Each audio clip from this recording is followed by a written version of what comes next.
Hello friends, आज की class में हम करेंगे जो हमारा थिंकिंग है उसको करेंगे। मीन्स जो हमारी साइकोलॉजी का मोस्ट इम्पोर्टेंट टॉपिक रहता है थिंकिंग को करेंगे। यहाँ से हर एग्जाम में एक दो क्वेश्चन अवश्य ही पुट किए जाते हैं, चाहे वो केवीएस का उठा के ले लो, सीटेट का देख लो या फिर एचटेट का देख लो। किसी भी एग्जाम में आप देखोगे तो थिंकिंग से हर बार हर एग्जाम में क्वेश्चन पुट किए जाते हैं। ओके, तो इसी बेस पे मैंने आज की ये क्लास ली है जो हमारी थिंकिंग की। तो नाउ सबसे पहले हम डिस्कस करेंगे इसके जो डेफिनेशन होती है, इसके जो मीनिंग होते हैं उसको हम डिस्कस करेंगे।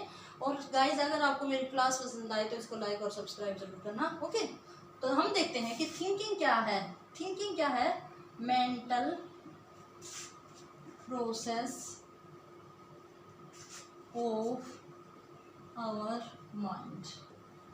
क्या है थिंकिंग? मेंटल प्रोसेस है, एक मानसिक क्रिया है जो हमारी कहाँ होती है? दिमाग में होती है। ओके, अगर हम हिंदी में देखें तो क्या है थिंकिंग? सोचना, किसी भी थिंग के बारे में सोचना, किसी भी पर्सन के बारे में सोचना, किसी भी अब्स्ट्रैक्ट चीज़ के बारे में सोचना, तो वही हमारा क्या है? थिंकिंग। और जो मनन करते हैं, ठीक है, जब बंदा शांत होकर जब ध्यान करता है तो वो भी एक थिंकिंग है जो हमारे सबकॉन्शियस माइंड में होती है। ठीक है, तो अब हम देखेंगे कि जो थिंकिंग है, मैंने उसका मीनिंग भी बता दिया है, डेफिनेशन भी बता दी है और उसका जो हिंदी में मीनिंग है वो भी बता दिया है। अब हम देखेंगे कि थिंकिंग होती कितने टाइप से है। तो वैसे आपको बेसिकली पता भी होगा कि जो थिंकिंग होता है वो कितने टाइप का होता है? 5 टाइप का होता है। कौन कौन से होते हैं? जिसमें हम सोचते हैं किसी कंक्रीट चीज़ के बारे में, किसी एब्स्ट्रैक्ट चीज़ के बारे में, और अब सारी चिंतन करते हैं, अभिसारी करते हैं और क्रिटिकल भी करते हैं। ठीक है, तो अब हम इनको वन बाय वन यहाँ पे डिस्कस करेंगे जो कि बहुत ज़्यादा इंपॉर्टेंट रहते हैं। एक बार मैं यहाँ पे इनके नेम्स लिख देती हूँ कि 5 थिंकिंग होते कौन कौन से हैं। तो सबसे पहले वाला है वो कौन सा है?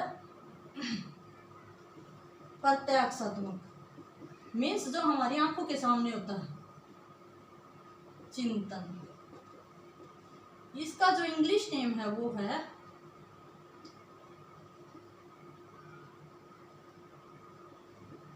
Perceptual thinking. ठीक है, सेकंड जो है हमारा वो है हमारा कल्पनात्मक चिंतन। इसको इंग्लिश में क्या कहते हैं? इसको कहते हैं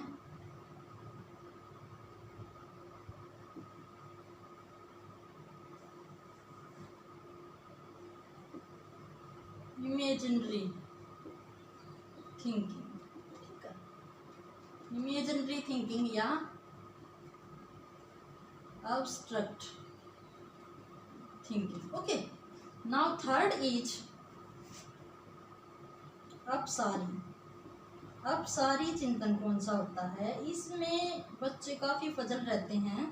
जो अपसारी चिंतन है वो भी सारी चिंतन है, तो इसको इंग्लिश में कहते हैं डाइवर्जेंट थिंकिंग। ठीक है, नाउ नेक्स्ट इज अभिसारी। नेक्स्ट क्या है? अभिसारी चिंतन। अभिसारी चिंतन और अपसारी में बच्चों को काफ़ी कंफ्यूजन रहता है। इसका इंग्लिश नेम है कन्वर्जेंट थिंकिंग। ओके, इनके मैंने इंग्लिश में नाम यूँ लिखे हैं। कई बार बंदों को जब डेफिनेशन वगैरह दी जाती है तो कई बार हमें हिंदी का वर्ड समझाते हैं और कई बार इंग्लिश का समझ जाते हैं। ठीक है, इसलिए मैंने इन दोनों के साथ साथ वर्ड जो मीनिंग नेम है वो लिखे हैं। नाउ 5th इज आलोचनात्मक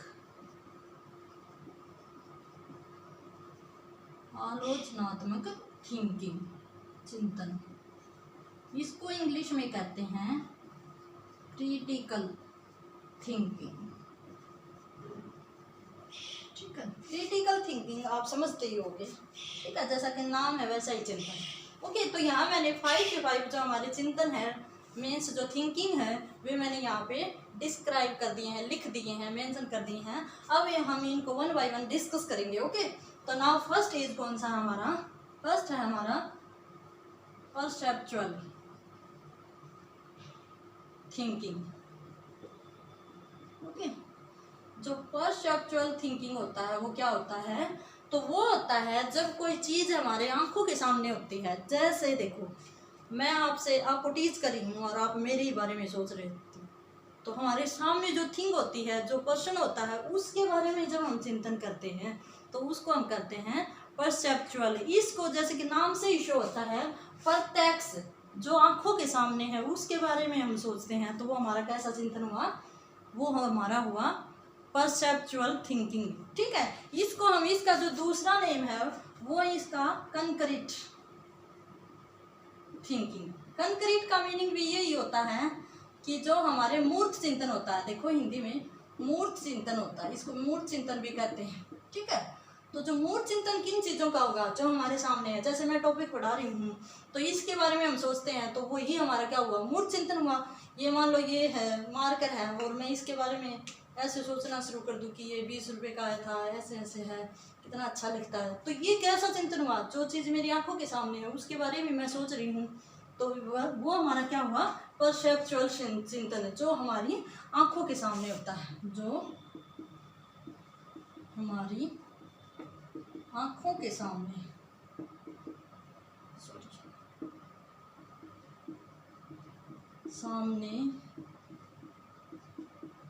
होता है, उसके बारे में सोचना, तो ये कौन सा चिंतन हुआ, ये हुआ हमारा परसेप्चुअल थिंकिंग, या फिर हम कह सकते हैं कंक्रीट थिंकिंग, मूर्त चिंतन। ठीक है, या प्रत्यक्षात्मक चिंतन। तो ये शायद आपको क्लियर हो गया होगा कि जो हमारे सामने चीज होती है उसके बारे में सोचना कौन सा चिंतन होता है, मूर्त चिंतन होता है। अब हम दूसरे नंबर पे आते हैं, जो कि हमारा क्या है, एब्स्ट्रैक्ट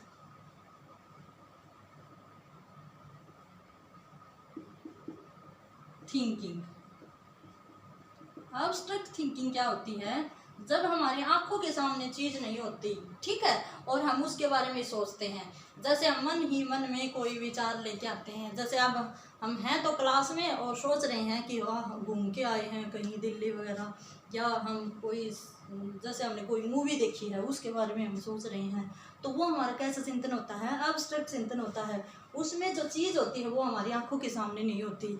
तो इट मीन्स जो हमारे विचार होते हैं, जो जिनका कोई मूर्त रूप नहीं होता हमारी आंखों के सामने, तो वो हमारा क्या होता है, एब्स्ट्रैक्ट थिंकिंग होती है। ओके गाइस, तो शायद आपको ये समझ आ गया होगा कि उसके बारे में सोचना जो हमारी आंखों के सामने न हो। ठीक है, तो जैसे हमने कुछ स्पेशल कहीं जाके कोई डिश खाई थी और वो आज हम मिस कर रहे हैं उसको कि ओहो फलाने रेस्टोरेंट में तो हमने ये खाया था, बहुत टेस्टी था, तो वो भी हमारा क्या है, वो भी हमारा एब्स्ट्रैक्ट थिंकिंग है, क्योंकि वहाँ हम टेस्ट को सोच रहे, टेस्ट के बारे में सोच रहे हैं। ठीक है, तो हमारे जो भी, जैसे किसी से हमने कुछ अच्छे से बातें की या फिर आगे वाले ने हमसे की, उन सब बातों के बारे में सोचते हैं, तो वो भी हमारे क्या होते हैं, एब्स्ट्रैक्ट थिंकिंग होते हैं। ओके गाइज, तो आई थिंक आपको ये समझ आ गया होगा। नाउ नेक्स्ट इज अपसारी चिंतन। अपसारी चिंतन क्या होता है, देखना एक बार। अपसारी चिंतन वो होता है, जैसे मैं आपको एब्स्ट्रैक्ट चिंतन है यही एक्सप्लेन करके बता रही हूँ, कि इसका मैं एक एग्जांपल से ये नहीं बता रही कि भाई वहाँ गए थे और वहाँ हमने इंजॉय किया, हमने बहुत ज़्यादा इंजॉय किया, वही हमारा एब्स्ट्रैक्ट थिंकिंग है। बल्कि जो भी हमारे जो अमूर्त विचार हैं, जो भी हमारे अमूर्त विचार हैं, वही हमारे क्या है, एब्स्ट्रैक्ट थिंकिंग में आते हैं। तो यहाँ हम अपसारी में देखेंगे ना, तो अपसारी का मतलब यही होता है कि जिसका एक से ज्यादा ऑप्शंस हो। ठीक है, जैसे मैं देखो, मैं आपको ये कह दूं कि साइकोलॉजी क्या होती है, तो साइकोलॉजी होती क्या है, साइकोलॉजी मानव व्यवहार का एक विज्ञान है। ठीक है, साइकोलॉजी मन का विज्ञान है। तो साइकोलॉजी को हम कितने टाइप से प्रेजेंट कर सकते हैं, कितने टाइप से डिफाइन कर सकते हैं, तो एक से ज़्यादा वे होते हैं किसी भी चीज़ को डिस्क्राइब करने के, वही हमारे क्या होते हैं, अब सारी चिंतन में आते हैं। कि जहाँ डाइवर्ट होने का मतलब ही समझो, मतलब ही ये होता है कि कहीं मुड़ तुड़ जाना इधर उधर। ठीक है, तो वही मतलब क्या हुआ कि एक से ज़्यादा सोचने के, विचार करने के, या सोल्यूशन हो, आंसर देने की वेज हो। ठीक है, जहाँ एक से ज़्यादा ऑप्शन हो किसी भी थिंग को एक्सप्लेन करने में। ठीक है, कि मान लो कि आप मेरे से पूछते हो कि मीन्स डेली कौन से रास्ते से जाया जाता है, तो मैं आपको बताऊंगी कि आप रोहतक होके भी जा सकते हो, झज्जर होके भी जा सकते हो। तो मीन्स डेली जाने के कितने रास्ते हैं, बहुत सारे रास्ते हैं। हमें बाय एयर भी जा सकते हैं, बाय कार भी जा सकते हैं, बाय बस भी जा सकते हैं। तो बहुत ज़्यादा मीडियम हो गए ना, तो किसी भी चीज़ को बहुत ज़्यादा वे से हम डिस्क्राइब कर सकते हैं, तो वो हमारा कौन सा चिंतन होता है, अब सारे चिंतनों का होता है। तो यही जो अब सारे का अभिसारी क्या है, ओपोजिट है, ठीक है। विलोम शब्द है ना अब सारी अभिसारी का, तो इसका मतलब अभिसारी का मतलब क्या हुआ, अभिसारी का मतलब होता है जिसका केवल एक ही वे हो, ठीक है, जिसको डिस्क्राइब करने में ओनली वन वे हो, ठीक है। जैसे देखो कहाँ कहाँ यूज होता है, ये मैथ्स में यूज होता है। जैसे मैथ्स में क्या होता है, 2 + 2 क्या होंगे, 4 ही होंगे। अगर 2 + 2 को अगर हम करेंगे तो इसका आंसर ओनली 1 ही होगा, 4 होंगे। हम ये तो नहीं कहेंगे 2 + 2 6 होते हैं, नो, हम कहेंगे 2 + 2 4 ही होते हैं। और जो साइंटिफिक जो भी साइंस में जितने भी सूत्र हैं, फॉर्मूलाज हैं, वे भी किस में आते हैं, वो भी हमारे अभिसारी चिंतन में आते हैं, ठीक है। तो जो साइंटिफिक और मैथमेटिक्स के जो जितने भी रूल्स और फॉर्मूलेज होते हैं वो कहाँ आते हैं, अभिसारी चिंतन में आते हैं, ठीक है। तो ये बात याद रखना, आप सारे में होता है, एक से ज़्यादा ऑप्शन दे सकते हैं, एक से ज़्यादा वे से हम एक्सप्लेन कर सकते हैं, बट इसमें ओनली एक वे होता है किसी भी चीज़ को डिस्क्राइब करने में, ठीक है। अब नाउ नेक्स्ट है आलोचनात्मक चिंतन। आलोचनात्मक चिंतन क्या होता है, आलोचनात्मक चिंतन वो होता है जब बंदा हमारे सामने नहीं है, कोई चीज़ हमारे सामने नहीं है और हम उसके अच्छे बुरे के बारे में विचार करते हैं, ठीक है। मीन्स एक मैं आपको हरियाणवी अगर कोई एग्जांपल दूं, जो हमारा आलोचनात्मक चिंतन है, तो इसका मीनिंग होता है चुगली करना, ठीक है। और दूसरा इसका अगर मैं एग्जांपल दूं तो होता है किसी की बड़ाई करना, ठीक है। कि मान लो कोई बंदा हमारे सामने नहीं है, ठीक है, और मैं उसकी बुराई कर रही हूँ, तो ये कौन सा चिंतन हुआ, ये हुआ हमारा आलोचनात्मक। लेकिन इसके साथ साथ मैं उसकी बड़ाई भी कर रही हूँ, तो ये हमारा कौन सा चिंतन हुआ, ये हमारा आलोचनात्मक चिंतन हुआ। किसी भी व्यक्ति के बारे में, थिंग के बारे में, गुण दोषों की चिंता के बारे में बातें करना ही कैसा चिंतन होता है, वही हमारा होता है आलोचनात्मक चिंतन, ओके। तो आई थिंक आपको समझ आ गया होगा। एक बार मैं फिर से डिस्क्राइब कर देती हूँ, रिवाइज कर देती हूँ। प्रत्याक्षात्मक चिंतन होता है परसेप्चुअल थिंकिंग, जो होता है हमारे आंखों के सामने, जो कैसा होता है, मूर्त होता है। मूर्त मीन्स जिसकी इमेज हमारी आंखों के सामने हो। दूसरा होता है कल्पना। कल्पना का मीनिंग आप समझते ही हो, जो हमारी आंखों के सामने नहीं होता। नाउ थर्ड कौन सा होता है, थर्ड होता है अपसारी। अपसारी होता है जिसके कई वे हो, जिसके कई वे होते हैं, बहुत सारे वे होते हैं उसको डिफाइन करने के लिए, उसको परिभाषित करने के लिए। अगर मैं टीचिंग या फिर एजुकेशनल एग्जांपल दूं तो जो हिस्ट्री होती है उसके जो उसमें जो स्टोरीज वगैरह होती हैं उनको घुमा फिरा के प्रस्तुत किया जाता है, ठीक है, ठीक है। और हमारे साइकोलॉजी में भी ऐसा ही होता है कि जिसके एक से ज़्यादा डेफिनेशन दी जाती है, ठीक है। नाउ नेक्स्ट इज अभिसारी। अभिसारी जो हमारे सब्जेक्ट में बात करूं तो मैथ्स का जो सब्जेक्ट होता है वो कौन से चिंतन में आता है, अभिसारी चिंतन में आता है। साइंस का जो सब्जेक्ट होता है वो भी कहाँ आता है, अभिसारी चिंतन में आता है। कि 2 + 2 4 ही होते हैं, अगर 2 को हम 4 से मल्टीप्लाई करेंगे तो 6 नहीं होगा, ठीक है, 8 ही होगा। तो ये हमारा कौन सा चिंतन है, अभिसारी चिंतन है।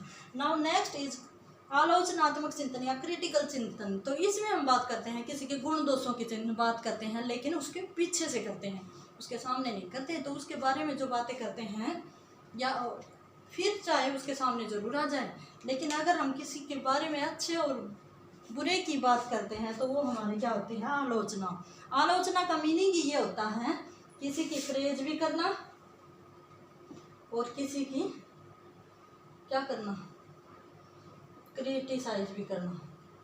किसी को क्रिटिसाइज करना ही क्या होता है, हमारा क्रिटिकल थिंकिंग होती है, ओके। तो आई थिंक आपको ये समझ आ गया होगा। अगर आपको मेरी क्लास पसंद आए तो इसको लाइक और सब्सक्राइब जरूर करना है, और इसी के साथ have a good day, okay.